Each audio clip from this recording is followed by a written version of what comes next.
अस्सलाम वालेकुम दोस्तों की हाल चाल तुम देखते पे लतीफ़ एनिमल टीवी में ਤੁਹਾਡਾ ਵੀਰ ਮੁਹੰਮਦ ਲਤੀਫ ਜੱਟ ਦੋਸਤੋ ਸਭ ਤੋਂ ਪਹਿਲਾਂ ਸਾਡੇ ਚੈਨਲ ਨੂੰ ਸਬਸਕ੍ਰਾਈਬ ਕਰੋ ਤਾਂ ਕਿ ਸਾਡੀ ਹਰ ਵੀਡੀਓ ਤੁਹਾਡੇ ਤੱਕ ਬਾਸਾਨ ਤਰੀਕੇ ਸੇ ਪਹੁੰਚ ਸਕੇ। ਅੱਜ ਵੀਰਾਂ ਵਾਸਤੇ ਮਾਸ਼ਾਅੱਲਾ ਦੂਜਨ ਝੜੀ ਵੀਡੀਓ ਲੈ ਕੇ ਆਏ ਆ ਜਿਹੜੀ ਮਾਲਕਾਂ ਦੇ ਬਕੋਲ 17 ਤੋਂ 18 ਲੀਟਰ ਦੁੱਧ ਦੇ ਦੋ ਟਾਈਮ ਦੂਸਰਾ ਸੂਆ ਸੂਈ ਹੈ मगर कट्टा है। बाकी कैमरामैन सब तसली करवाएगा अंग अंग बहाएगा माशाल्लाह प्योर नीली दी और वक्खी छोटी छोटी सिंग मोड़ के काठा लाई खड़ी पुट्ठा वेखो दोस्तों माशाल्लाह। दोस्तों बलातना गावां वाखो माशाल्लाह पुट्ठा करवाई दा और थान बड़ा लाजवाब लगा है मोट मोट थान लगा है चंगा पवरा लगा है और नीली दे बटन दो मौजूद ने तसली कर लो दोस्तों वेख लो लोगों वाखो गल्लां नाल नहीं हमेशा तो कम करके दिखाया है। कद चंगा वड्डा है वेल चंगी सिंग मोड़ के काठा लाई खड़ी एक सिंग दा खोल लत्था है अखां बिल्लियां ने मत्थे छोटी सफेद फुल्ली है धुनी कोड़ी तो बिल्कुल पाक साफ है ना धुनी ना कोड़ी निशान भी नहीं हैगा माशाल्लाह। थान पीढ़ी के पावे वाखू लगे ने माशाल्लाह कला कला थान लगा है चंगियां विल्लां दे विच लगा है और चंगा पवरा लगा है माशाल्लाह जी माशाल्लाह। बड़ा प्यारा हवाना है गोल हवाना माशाल्लाह। टाइम देख लो 12 बज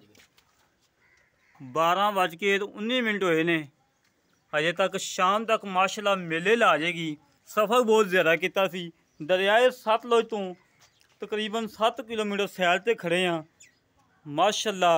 बड़ी प्यारी झोटी है बड़ी खूबसूरत झोटी है और मुल भी बिल्कुल मुनासिब है मगर कट्टा है मालका ने कट्टा माशाल्लाह चंगा दुध छड्या कट्टे नूं हवाना वेखो माशाल्लाह पट्टां दे विचों चार चार इंची हवाना कड्डी खड़ी करवा ली शाम तक मेले ला जाएगी।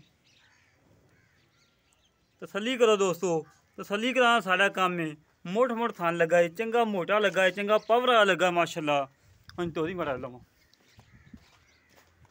टोर फेंक के तसली करवाने हमेशा तो जिवें करवाई दी है और बड़ी लाजवाब झोटी है दूजा सूआ सूई है जर्मन दूजा ने और थान बड़ा लाजवाब पुट्ठा खुडा हर पासों सुथरी कोई नुक्स नहीं कोई ऐब नहीं वक्खी का निशान भी नहीं हैगा पंजा का ठीपा रख दिए तो वक्खी लुक जाती माशाल्लाह।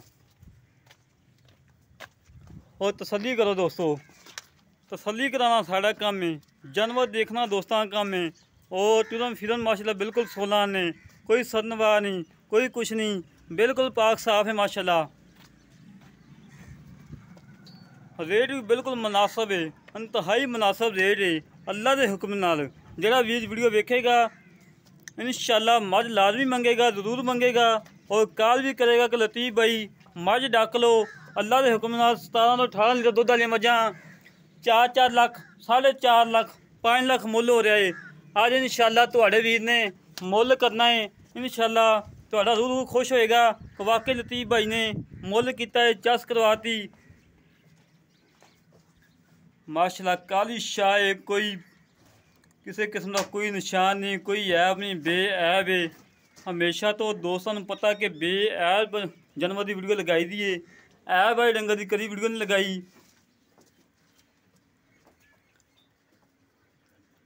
मगर कट्टा भी दोस्तों दिखा दें कट्टा चंगा माशाल्लाह मालकां ने सांभिया है मोटा ताज़ा कट्टा है। बाकी गल्लां कर लैने भार नाल की हिसाब किताब है की मुल है किन्ने दुध की गारंटी दोगे सारियां गल्लां करने भाई नाल। अस्सलाम वालेकुम जी। वालेकुम सलाम की हाल जनाब जी बहुत ठीक है हाँ जी अच्छा पा तुहाडी साडी पहली मुलाकात है कि अगे भी सी नहीं जी पहली मुलाकात अच्छा जी ये तुहाडी मझ घर दी को पार दी नहीं कर दी घर दी तो मिल कटम अच्छा जी कितना दुध हाजिर वक्त बचवा के देना है हाजिर मुझे 16-17 गड़ियां दुध है 16 तो 17 गड़ियां थोड़ा नीड़ो यार आवाज सही आ रही अच्छा 16 तो 17 गड़ियां दुध हाजिर वक्त चवा के देना 2 टाइम चोलो 3 टाइम चोलो अपनी कोई वीर मौके ते आवे चवाइयां करे तसली करके ले तसली करके मौके ते आन के इन्दियां गड़वियां मारो 2 टाइम 3 टाइम चोक लियाओ बिना बिला छाटे नु बेश अच्छा जी 16 तो 17 गड़वियां जी जी मगर कट्टा है मगर कट्टा सुबह कितना सुई दूसरा सुबह से जर्मन दूजा ने जर्मन अब पहले सुबह सिंह भुर गया सी लड़ पई समाज नाल अच्छा जी ते मेरा वीर इस दा मुल का जेड़ा फुल पिया वो बता दा ਆਪਾਂ ਇਹਦਾ ਜੀ 3 ਲੱਖ ਤੇ ਰੁਪਈਆ ਲੈਣਾ ਮੈਂ 65000 ਫਾਈਨਲ 3 ਲੱਖ ਤੇ 65000 ਰੁਪਇਆ ਇਹਨਾਂ ਦੀ ਕੋਈ ਲਾੜ ਪਿਆਰ ਲਾੜ ਪਿਆਰ ਵਾਲੀ ਗੱਲ ਕੋਈ ਨਹੀਂ, ਬਸ ਫਾਈਨਲ ਤੁਹਾਨੂੰ ਦੱਸੇ ਮੁੱਲ ਮਾਈ ਦਾ 4 ਲੱਖ। ਨਹੀਂ ਥੋੜਾ ਬਹੁਤਾ ਕਰਨਾ ਹੀ ਪੈਣਾ, ਕਸਮ ਤੋਂ ਪੰਜ ਕੋਈ ਥੋੜਾ ਬਹੁਤਾ ਕਰ ਲਾ, ਕੋਈ ਚਾਹ ਪਾਣੀ ਕਰ ਲਾਂਗੇ। ਕਿੰਨਾ ਕੁ? ਰੁਪਿਆ 5000 ਤੁਹਾਨੂੰ ਹੋਰ ਛੱਡ ਦਾਂਗੇ। 3,60,000 ਦੇ ਵਿੱਚ ਕੋਈ 19 ਵੀ ਹੋ ਜਾਏਗੀ ਨਹੀਂ ਤੇ ਚਾਹ ਦੇ ਪੈਸੇ ਕੁਝ ਬਿਸਕੁਟਾਂ ਦੇ ਅੱਗੇ ਤੁਹਾਨੂੰ ਪਿਆਰ ਮੁਹੱਬਤ ਕੀਤੀ, ਨਹੀਂ ਤੁਸੀਂ ਥੋੜਾ ਬਹੁਤਾ ਬੋਲਦੇ ਜੀ। ਚਲੋ ਕੋਈ ਥੋੜਾ ਬਹੁਤਾ ਕਰ ਲਾਂਗੇ। ਲੈ ਦੋਸਤੋ ਬਾਈ ਤੁਹਾਡਾ ਨਾਂ ਕੀ? ਮੇਰਾ ਨਾਮ ਮੁਹੰਮਦ ਸ਼ਾਹ ਮੁਹੰਮਦ ਸ਼ਾਨ। ਜੀ। ਬਾਈ ਸ਼ਾਨ ਦੀਆਂ ਗੱਲਾਂ ਸੁਣ ਲਈਆਂ ਨੇ। 3,60,000 ਰੁਪਏ ਦੀ ਡਿਮਾਂਡ ਹੈ। ਜਿਹੜੇ ਵੀਰ ਨੂੰ ਤੁਹਾਡੇ ਪਸੰਦ ਆਵੇ ਸਾਡੇ ਨਾਲ ਰਾਬਤਾ ਕਰੇ। 0308 65 30 668 0308 65 30 668 ਕਾਲ ਨੰਬਰ ਹੈ, WhatsApp ਨੰਬਰ ਹੈ, ਈਮੋ ਨੰਬਰ ਹੈ। ਇਸ ਤਰ੍ਹਾਂ ਆਪਣੇ ਵੀਰ ਨੂੰ ਇਜਾਜ਼ਤ। ਪਾਕਿਸਤਾਨ ਜਿੰਦਾਬਾਦ, ਪਾਕ ਆਦਮੀ ਜਿੰਦਾਬਾਦ।